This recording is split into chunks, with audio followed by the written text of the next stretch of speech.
Kitchen and our Deja Vu event. I'm here with Cristy today, who's a nurse practitioner, and we're going to talk a lot about insulin resistance.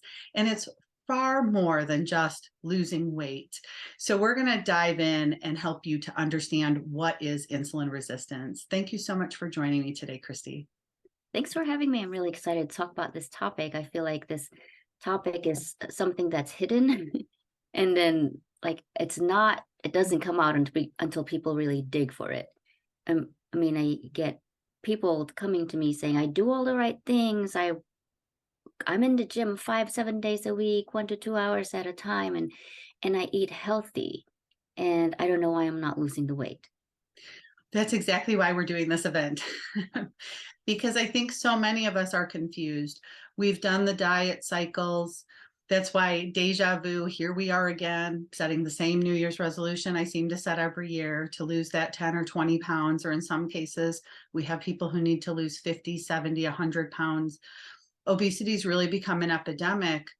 And I think the underlying cause, or one of the contributors to that, is insulin resistance. Yes. What causes that? So insulin resistance, if I can explain it in if I can make an analogy of it, it's like if your neighbor knocks on your door about one time, once a week, saying, hey, can I borrow some sugar? And then Wednesday they come back again, can I borrow milk? So you being a good neighbor, you're saying, okay, I want to help, I want to do this. So you respond to that. But then if they come like multiple times a day asking for many things, you're kind of like, okay, at a certain point, you either talk to the neighbor and say, you got to get your own groceries, or you're going to hide, you're not going to open that door. So insulin resistance is, the job of insulin is to bring the sugar that's in your system, to bring them into your cells so they can be, it's kind of like appropriation of funds. They take it to the liver, they take it to to your cells, and then they take it to tissues, so your body can use them properly. At some point, when there's so much sugar in your system and the insulin just keeps working really hard, they keep coming and you keep making them spike, kind of like your neighbor who consistently knocks, your body, eventually ignores that, or insulin eventually ignores what you're doing, like the amount of sugar, because it keeps spiking. Eventually it's going to say, well, here we're spiking again. We're only supposed to spike just a little bit 3 times a day, or maybe 5 times a day during meals. But if it constantly happens, the insulin is going to just ignore those signals. And that's what insulin resistance is about. It's resisting the call to do its job. Gotcha. So with a high carbohydrate, as a society, we went low fat. And with that came more sugar and more carbohydrates. Mm-hmm. So with the consistent consumption of carbohydrates and excess sugar, then added to that, we had the recommendation to eat 6 small meals a day instead of 3 meals. And I think people are probably eating so frequently. It's like, I love that analogy. It's like the neighbor keeps coming over and asking for sugar, and you say, forget it, because of the lifestyle or the changes that we've really made in this last generation or two. Yes, exactly. And in the food system, what we're taught and what we're taught to concentrate on, and then the stressful lifestyle, we're always on the go.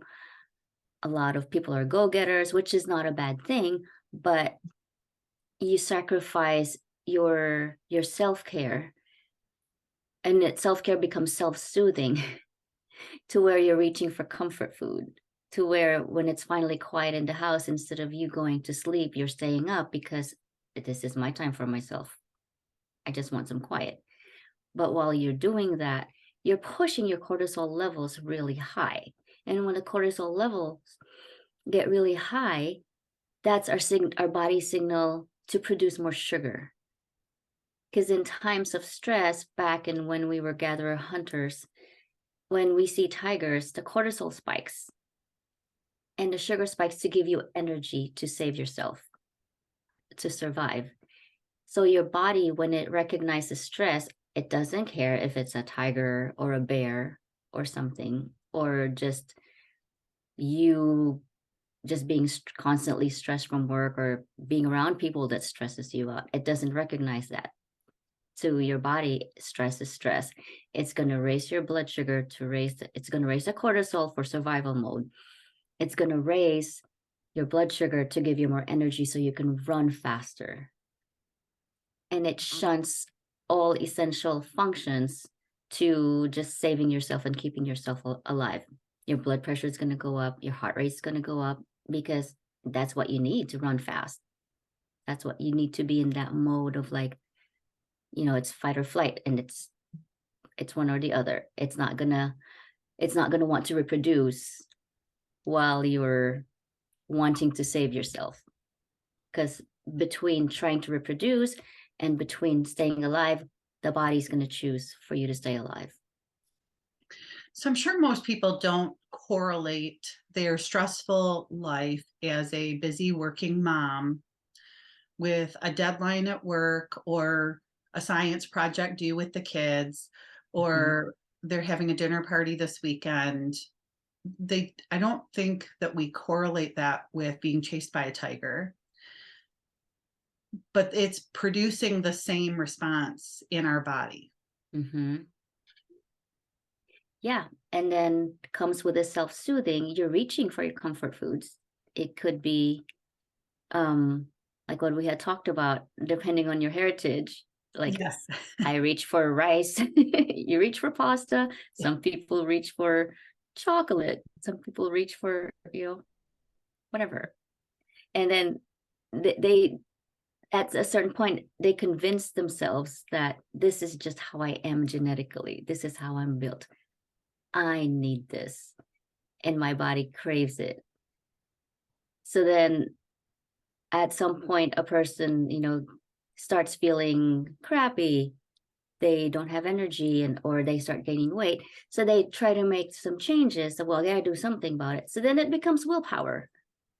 But then really, it's not willpower anymore, because then if you don't have a good enough willpower and you fall off the wagon, you're gonna blame, comes the blaming of yourself and like, oh, I can't do this. I'm just, my willpower is just not good enough. But really, there can only be so much willpower, and it's not just that.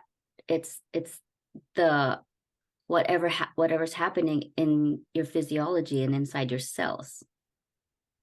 That's why you're craving it. You're not craving it because your brain told you to crave it. It's because your body is just so used to that. You got it used to it. So really, this just knowing how the food affects you. That's why I'm a big proponent of gathering data, because you don't know what you don't know. So if you know what food does, specific things to your body, what spikes you, what situation spikes your blood sugar, then you can start taking steps to prevent that. And then eventually you're gonna realize that, well, it's really not just willpower. It's like all these little things added together.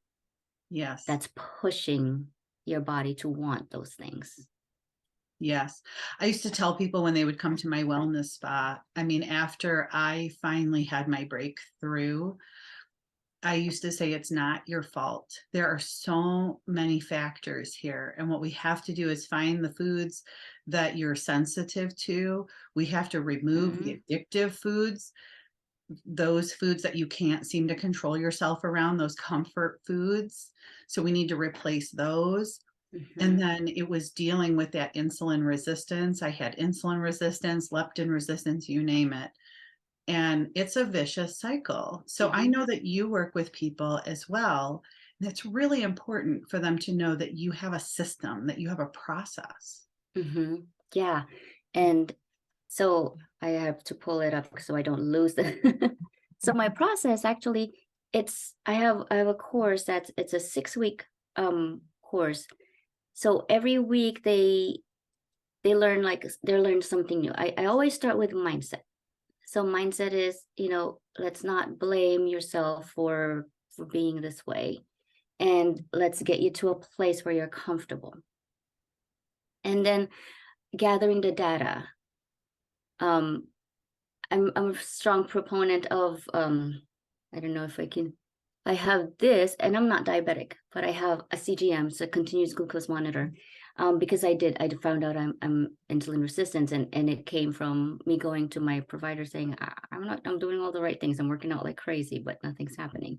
So then after all the lab work and stuff, um, but every day or like every meal, I check my blood sugar. I wake up, I check what it is, and then after I eat something, I check what it is. So the foods that keep me leveled is what I stick with. And but that's for me, and that's why I encourage people to get data for themselves, because not everything that you see on media that's supposed to be good for you, your body doesn't react the same way. Yeah, I say, there's no one size fits all diet. We are not all the same.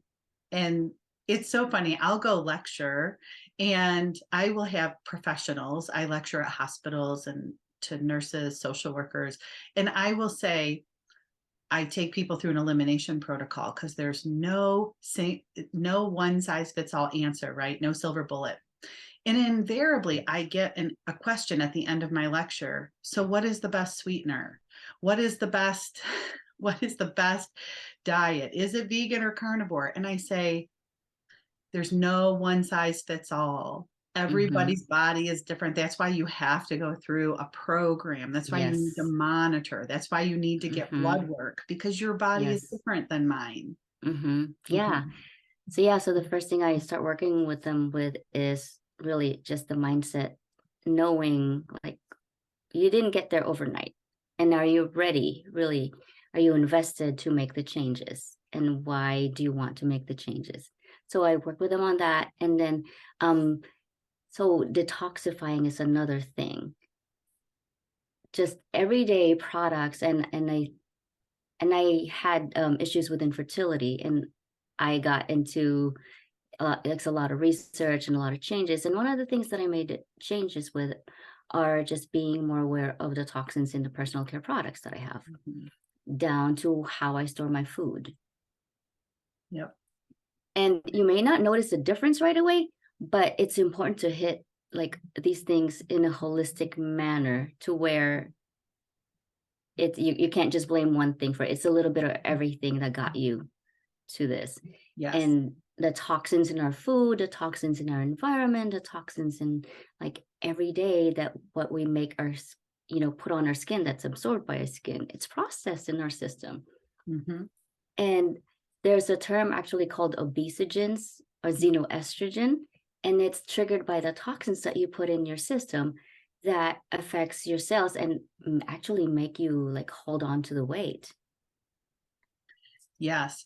I did learn all about our skin being our largest organ when I owned my wellness spa and how really we'll even retain excess fluid Mm-hmm. because it's padding our cells to protect them from all of the toxicity in our body.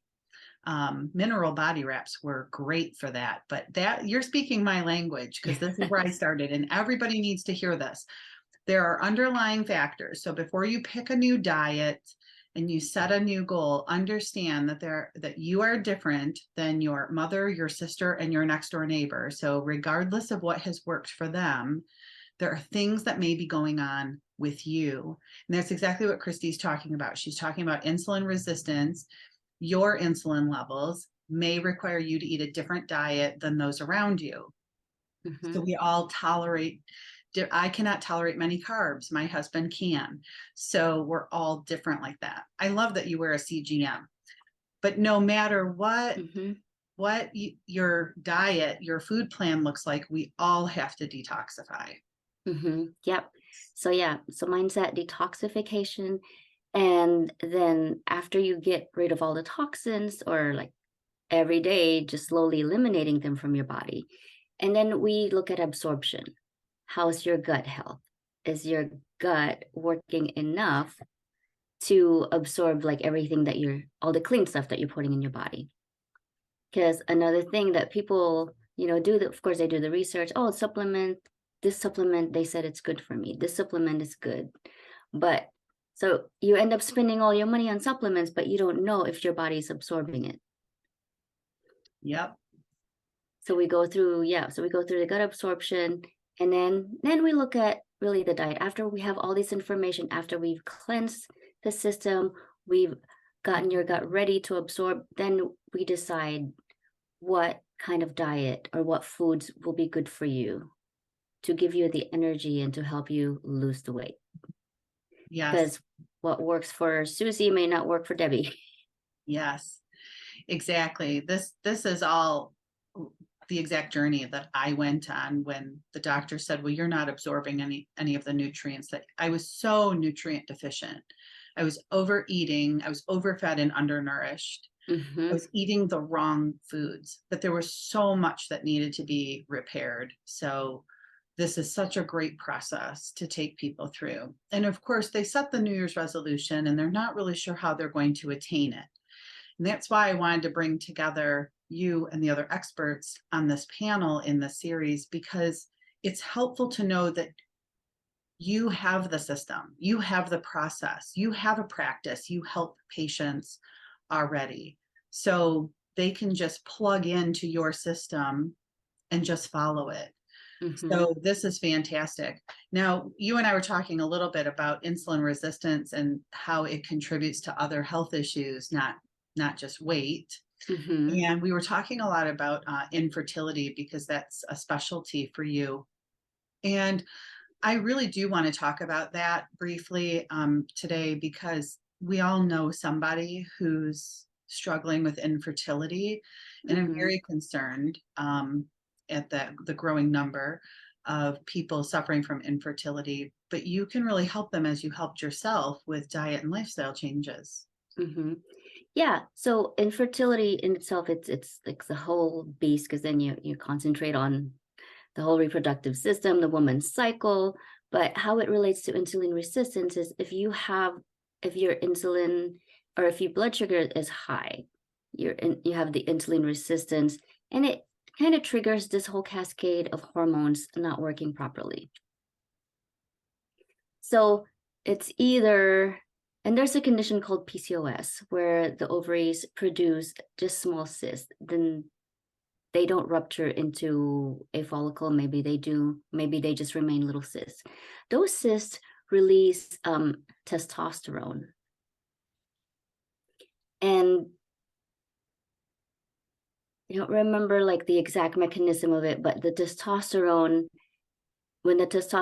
if you have a lot of testosterone, it predisposes you to insulin resistance. Or if you're already insulin resistant, then it triggers high testosterone. So they go back and forth in their signaling. Okay. But the signaling is somehow like not working properly. And when you have the high testosterone and then you have insulin resistance, the testosterone doesn't what we call aromatize into estrogen. So it means it does not convert to estrogen. Okay. So if you have low estrogen, the lining of your uterus doesn't get thick enough to hold the baby. You have low estrogen, it doesn't signal your the follicles to develop enough. So then you don't have, even if you get pregnant, it may not be a good pregnancy because the egg is not healthy enough. So then you go back to egg quality. Okay.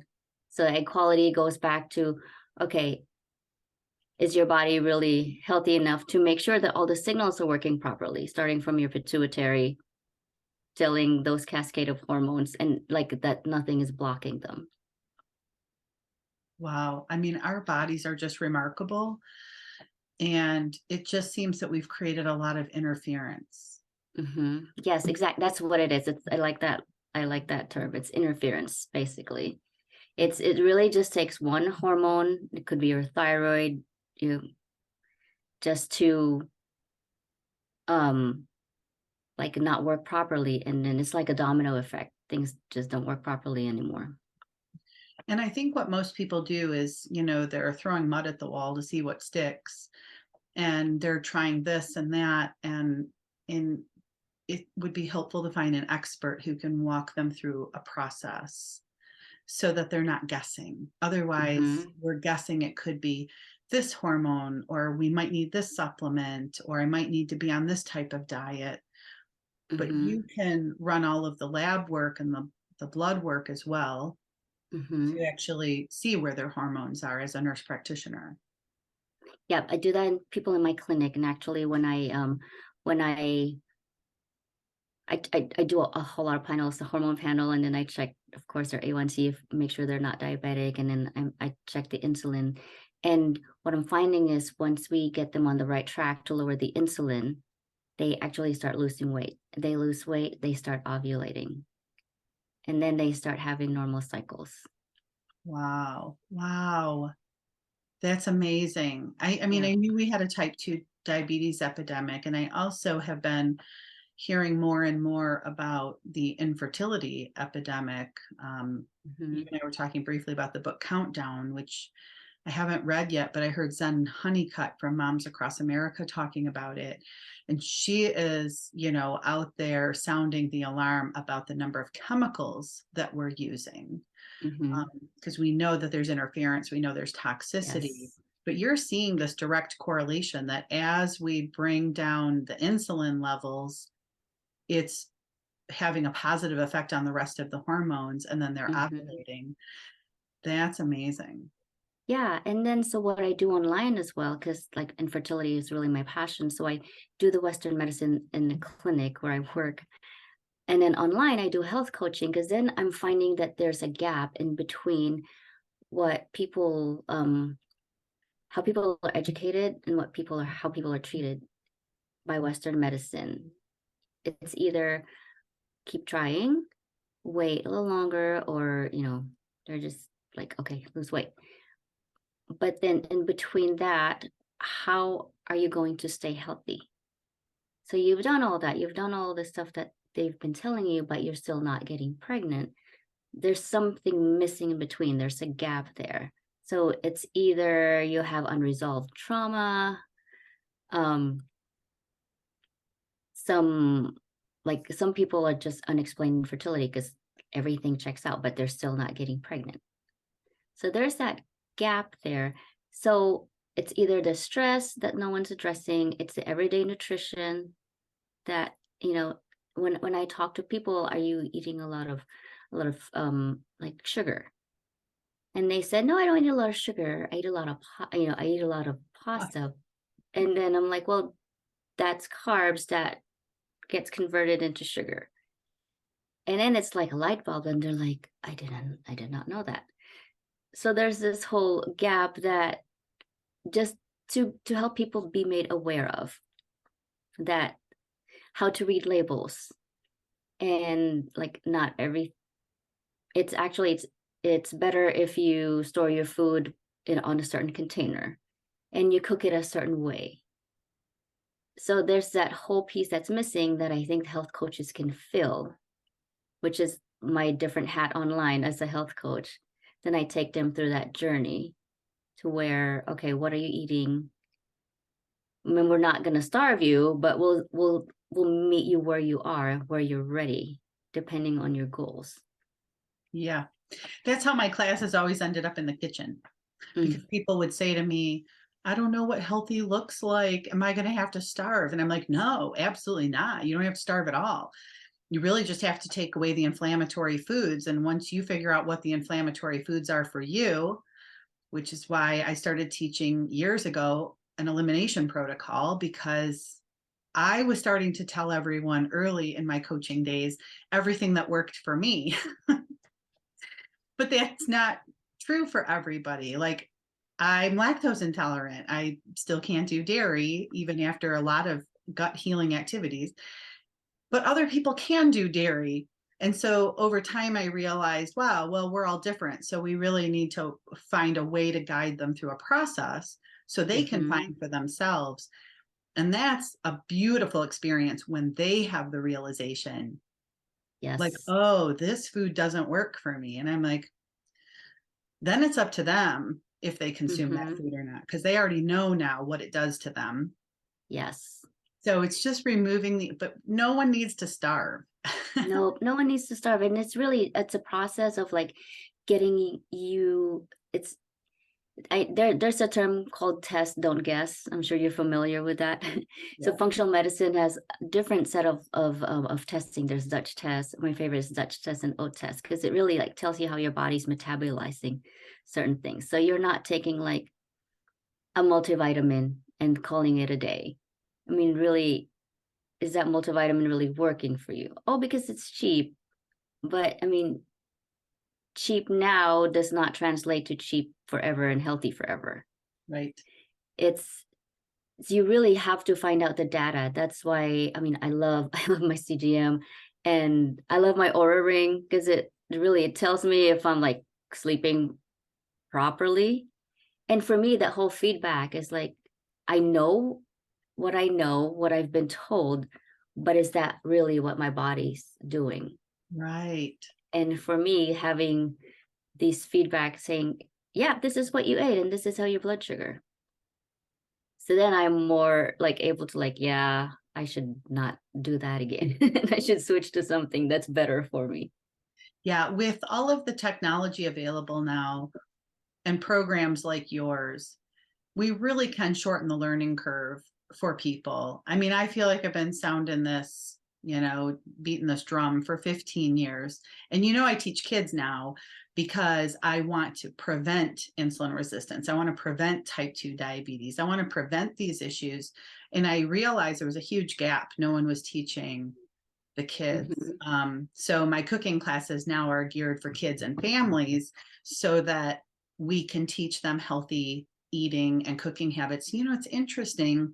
Kids actually want to be independent and they want to be healthy. And they'll say, I just don't know what healthy is. So if the adults are confused, then we're going to have confused kids. Mhm.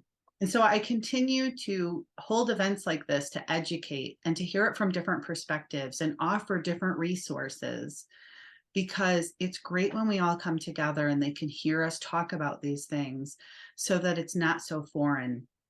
For a long time, I've heard, well, that's not what my doctor says. That's not what my doctor says. Well, that's one perspective. That's one Mhm. person.